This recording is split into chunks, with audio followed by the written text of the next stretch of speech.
আমাদের দেশের অবস্থা হলো এটা যে যখন আমরা বলি যেটা আমাদের পূর্ণাঙ্গ সমাধান, একমাত্র সমাধান শরিয়া, এই শরিয়ার কথা যখন আমরা বলি তখন এটা বিরোধিতা করা হয়, এবং বিরোধিতা প্রথমে করে ইসলামপন্থীরা, কথিত ইসলামপন্থীরা। এটা হলো আমাদের সমাজের বাস্তবতা। এইটা আমাদের সমস্যা হচ্ছে এইটা যে আমরা যেটা হলো ইসলামের আদর্শ বিসর্জন দেওয়া, যেটা হলো ইসলামের বিধিবিধান হুকুম আহকামের সাথে মশকরা করা, সেই জিনিস করে আপনি দুনিয়ার ক্ষুদ্র একটা অংশ পাচ্ছেন যেটা 1 বছর পর থাকবে না, সেটাকে আমরা মনে করতেছি ইসলামের বিজয়।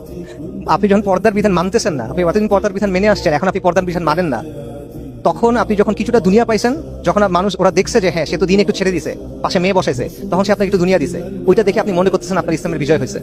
এইটা হলো আমাদের সমাজের অবস্থা। মানে আপনার টিকে থাকতে হলে ইসলামের জায়গায় ছাড় দিতে হবে, এবং কুফর যেটা সেটা মেনে নিতে হবে। সেই কুফরটা হইতে পারে শাহবাগীদের কুফর, অথবা সেই কুফরটা হইতে পারে আমেরিকানদের কুফর। নন্দালেস কুফর, দুটাই কুফর। আল কুফরু মিল্লাতুন ওয়াহিদা, কুফর প্রত্যেকটা একই জাতীয়রা। এবং এইটা ছাড়া আপনাকে গ্রহণ করা হবে না, সহ্য করা হবে না, মানা হবে না, বরং আপনাকে শর্ত দেওয়া হবে যে তুমি এটা এটা এটা এটা না করলে তোমাকে আমরা জায়গা দিব না, থাকতে দিব না, তোমাকে মেরে ফেলবো, তোমাকে মামলা দিব, এই করবো সেই করবো।